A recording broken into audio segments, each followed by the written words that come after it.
1948, a year to never forget, as the Jews make their way onto the Holy Land after Britain declares a partition with the United Nations to give out and split Palestine into two, an Arabian side and an Israeli side.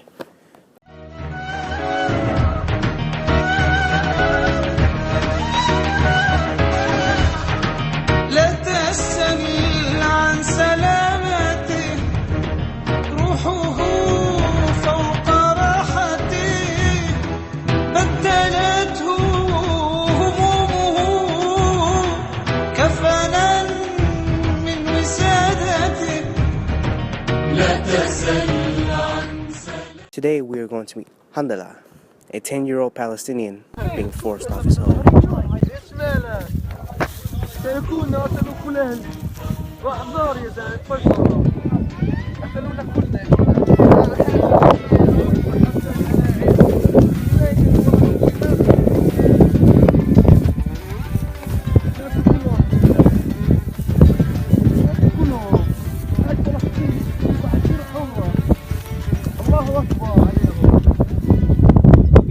Okay, man, what is your name?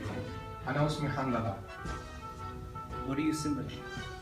أنا علامتي حرية فلسطين وكيف اليهود قاعدين يقتحمونا وحاطيننا تحت الاقتحام. From this conflict, what do you see? أنا بشوف كل شيء بيصير معنا، وبشوف كل الناس اللي بيموتوا، بشوف كيف بيموتوا، بشوف كيف بيقتلوا فينا، بشوف كل شيء أنا كله شايفه من عيني. Okay, so what do you believe your purpose is? أنا يعني موجود هون بس عشان أعطي الناس فرصة وأعطي الناس أشياء يشوفوها عشان يقدروا يضلوا يقاتلوا ويحاربوا بلادهم الحرة. So, do you consider yourself a freedom fighter? أنا إشارة سلام وليست إني أنا إشارة حرب. الحرب مش معنا، الحرب ضدنا إحنا ما بنحارب، إحنا بنجي بالسلام وإذا ما في سلام بنقاتل للسلام. So, do you think the Israeli-Palestinian conflict will ever end? راح يجي يوم تخلص إن شاء الله. لأنه بس يجي يوم إحنا عنا راح ينتصر ورح ناخذ الأرض، لأنه الأرض إلنا والحق إلنا، ودائما بيفوز والمعاه حق. What do you believe? Do you believe the Israelis are blinded? هم بيعرفوا كل شيء، مش عنف، شايفين ايش بيصير، وبيعرفوا انه راح يخسروا، ولهيك بدهم يغيروا ايش راح يصير، بس مش راح يقدروا. يعني المكتوب مكتوب. Where do you think the root of the whole war began? هي بدأت ببريطانيا لما دخلت إسرائيل ب 1948. Would you like anything else to say? بس لازم أقول إنه فلسطين حرة إن شاء الله وراح ننتصر بإذن الله. ولازم حدا يجي يساعدنا فيها. ولازم يخلصوا هذا الاقتحام اللي بيصير فينا.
آتيكم والغصن الأخضر في يدي والبندقية الثائرة في يدي، فلا تسقط الغصن الأخضر من يدي، لا تسقط الغصن الأخضر في يدي، لا تسقط الغصن الأخضر من يدي.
Palestinians and Israelis. The first intifada. نفديك يا فلسطين، الله قدام، نفديك يا فلسطين، الله قدام، الله قدام، نفديك يا فلسطين. يد الله، الله يا شباب، الله الله.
طالع لك يا عدوي طالع حربنا حرب الشام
الأسرار يابا واللي ضحوا بهذا الدر لنبوس دارهم اللي ضحوا بهذا الدر لنبوس دارهم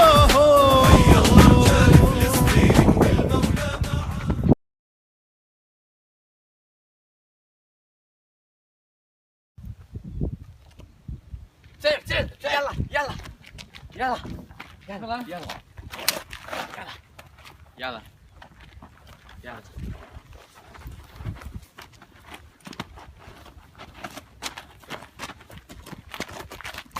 That's your limit, no.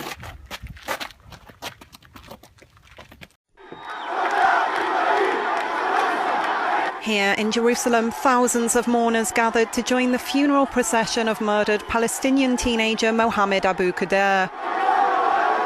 He was buried on Friday afternoon, scheduled to follow the first Friday prayers of the Muslim holy month of Ramadan.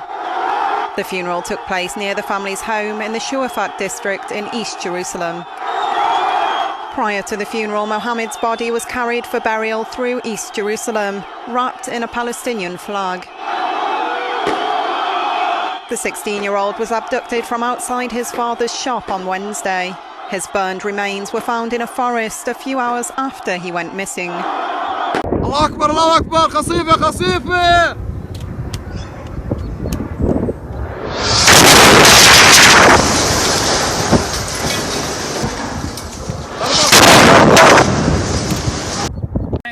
June 7, 2014, a plane has just fired missiles at a building off there. Over 2,000 people have died, reportedly. The Israelis are attacking fiercely, but the Palestinians have not stopped hope yet. İsrail'in havadan, karadan ve denizden ölüm yağdırdığı Gazze'de her dakika yeni hayatlar sönüyor. يما شو هذا اولاد صغار يا عالم اولاد صغار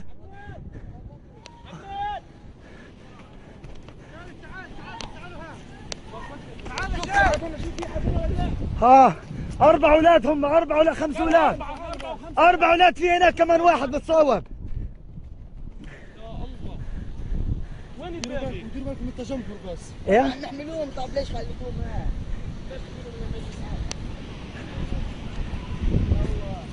يلا الله يرحمك الاسعاف وينه؟ We're here in another Palestinian house being demolished by the Israeli forces, and as you can see right here, there's the equipment they're using.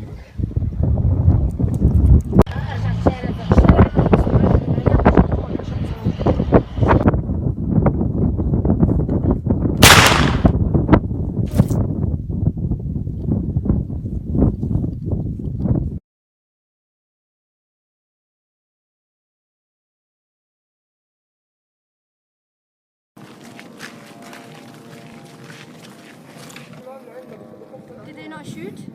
Well, I think they shoot. شوف انت اذا انفصلت مع بهيمه بحليمه Yalla, I'm not scared. يا رب. طب هنا ما فيش اصابات هنا. ما أنا لا انت هيك تتحرك هتقتلنا رسمي. انت هذا موت. اسمع في حاجه بتتحرك قاعد بتقزدر في المكان. ماخذ راحتها. دبابه ولا يا منير يا منير تقدر تتحرك انت؟ Guys, listen. The hand.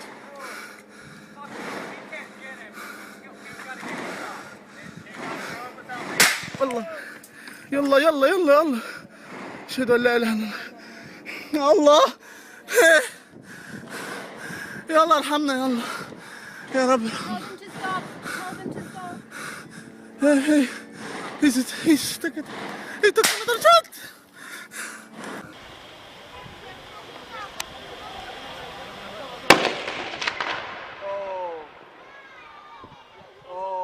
Hit him.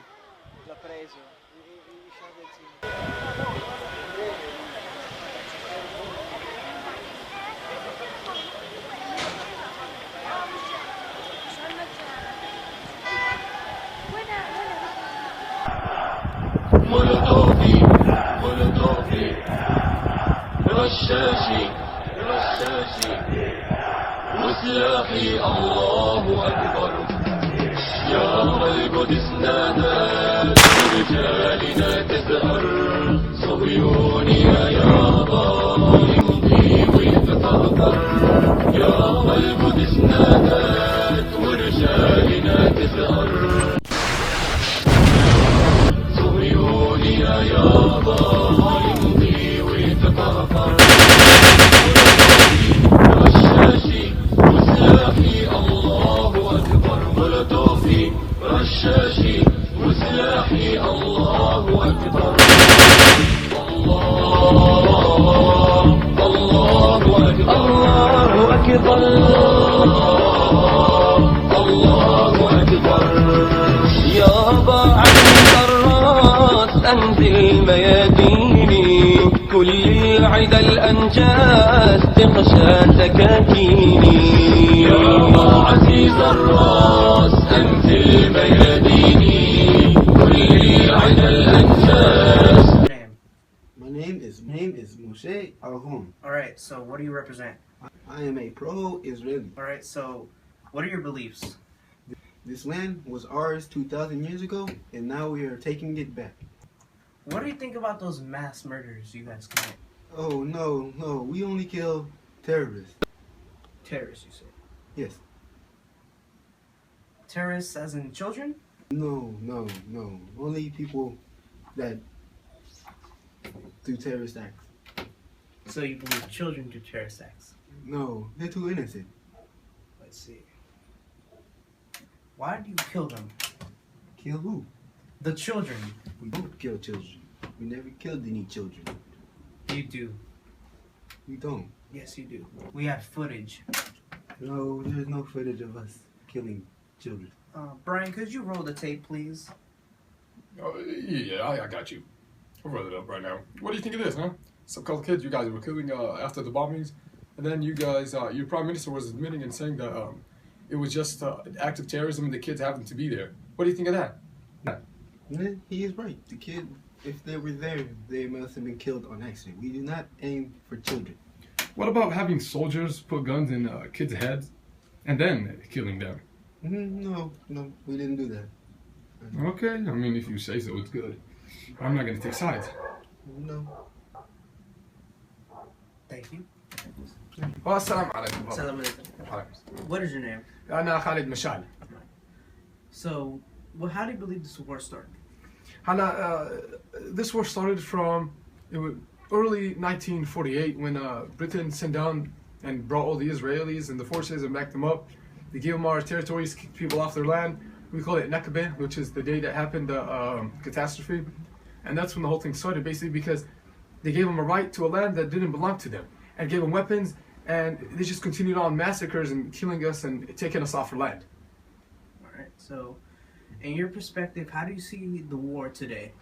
I see the war today as me being the leader of Hamas, is that Israel is doing what it keeps doing, killing innocents, attempt to terrorism. We're not terrorists. We're freedom fighters. We fight so we can take down and bring back our country. Say you win the war, what will you change? Well, inshallah, first of all, we know we're going to win. I mean, one day or another, the land is going to come back to its righteous owner. I mean, if we win though, we will not be like what they did. We'll take down their army, put up ours, make a good, good statement, good state, good everything. And we will only maybe make them live with us if they are good believers and everything. If they're not, then they find another place. But they do not have a right to take over people's lands and live in their homes and kick them out and then stay there after we control it again. But that's only in the future, inshallah, if God gives us the will to do it.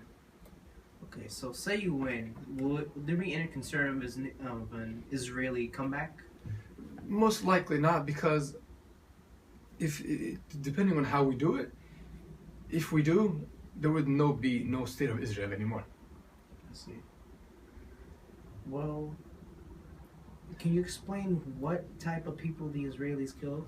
Well, Israel mainly started off as killing anybody who basically opposed it. It causes them of just oppression and normal, the same way dictatorship that other countries do. Anybody that opposes gets killed. And every Palestinian will oppose because Palestine is our country, we will not give it up. I'm not going to give up my home to a couple of guys who have guns at me. You can kill me. I'd rather die than give up my land. I see. So, but Israel doesn't consider themselves as a dictatorship. Well, if they say they're a diplomatic or a diplomatic state and all that, well, here's the thing though.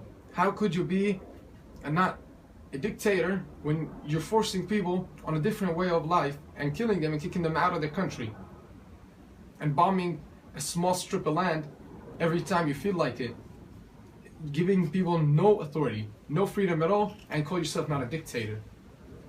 See, what happened with the Jews is when Hitler killed them all, right? Or killed 6 million of them. Now, if they don't like what Hitler did to them, why do they do it to the Palestinians? And that's the message we want to send across.